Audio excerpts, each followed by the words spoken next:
မိသက်ကလထိုင်ပေါ်ကအဖွားအိုတယောက်ဟာတုံရင်နေတဲ့လက်စုံနဲ့ခေါင်းဆွဲပတ်ကန်ကိုခက်ခက်ခဲခဲကင်ပြီးစားနေရှာတယ်။ဒါပေမဲ့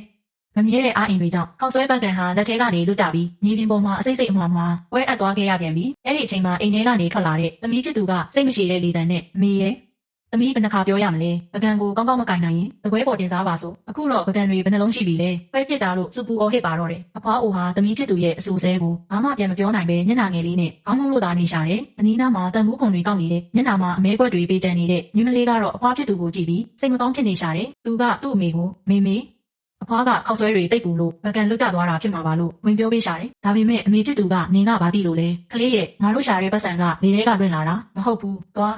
နင်ဘူးခွန်တွေပဲသွားရည်ပဲစမ်းလို့ငေါငန်းလိုက်ပြန်တဲ့ကလေးငယ်ရဲ့ပြုတ်ဝက်အစီအစဉ်တစ်ခုရှိလို့နေတယ်ကလေးမလေးဟာသူ့အမေမမြင်အောင်အိမ်ထဲကိုတိတ်တဆိတ်ဝင်သွားခဲ့တယ်ပြီးတော့သူ့ရဲ့အနီရောင်တစ်တာလေးတွေကစုထားတဲ့ပတ်စံကြွေလေးတွေငွေစက်ကူလေးတွေကိုထုတ်ယူလိုက်တယ်ပြီးတော့အပြင်ကတန်ဘူးခွန်တွေပလတ်စတစ်ဘူးခွန်တွေကိုအိတ်တိတ်ထဲပမန်းတန်းထည့်ပြီးအဝေးတနေရာကိုပြေးထွက်သွားခဲ့ပါတော့တယ်သူမပြေးသွားခဲ့တာကတော့လမ်းထိပ်ကစုံစမ်းစတိုးဆိုင်လေးစီကိုပါဆိုင်ရှင်အန်တီကိုသူမစုထားတဲ့ပတ်စံလေးတွေကမ်းပေးပြီးအန်တီသမီးကိုစတီးဘန်ကန်တန်ဘန်ကန်နှလုံးလောက်ရောင်းပေးပါလို့တောင်းဆိုတယ်ဆိုင်ရှင်အန်တီကကလေးမလေးပေးတဲ့ပတ်စံကိုရေတွက်ကြည့်ပြီး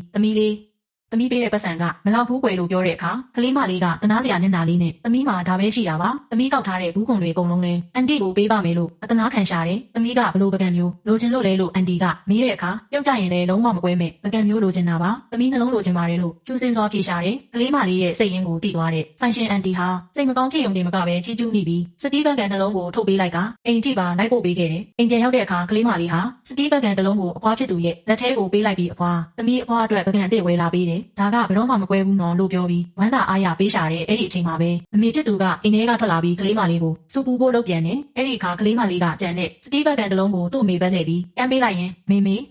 သမီးအဖွားအတွက်စတီးဘန်ကန်ဝယ်ပေးလိုက်ပြီဆိုတော့အဖွားပကံခွဲမိပြီးမေစိတ်ဆိုးရမှာမဟုတ်တော့ဘူးနော်ပြီးတော့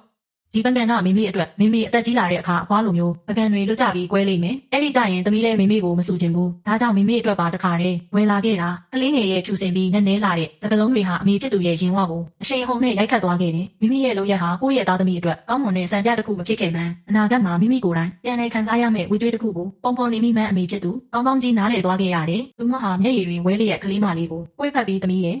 မေမှားသွားပါတယ်နောက်ဆိုမေအဖွားကိုအဲ့လိုမျိုးဘယ်တော့မှမပြောတော့ဘူးနော်လို့ငွေယူပြီးဂတိပေးပါတော့တယ်နောက်ဆုံးမှာတော့သမီးဖြစ်သူဟာမိခင်အိုကြီးရဲ့ခောက်ဆွဲတွေကိုကိုယ်တိုင်ဖေးမတ်နဲ့ကောက်ယူကူညီပေးရင်းနှွေးထွေးတဲ့မိသားစုမြစ်တာတရားကိုပြန်လည်တည်ဆောက်နိုင်ခဲ့ပါတော့တယ်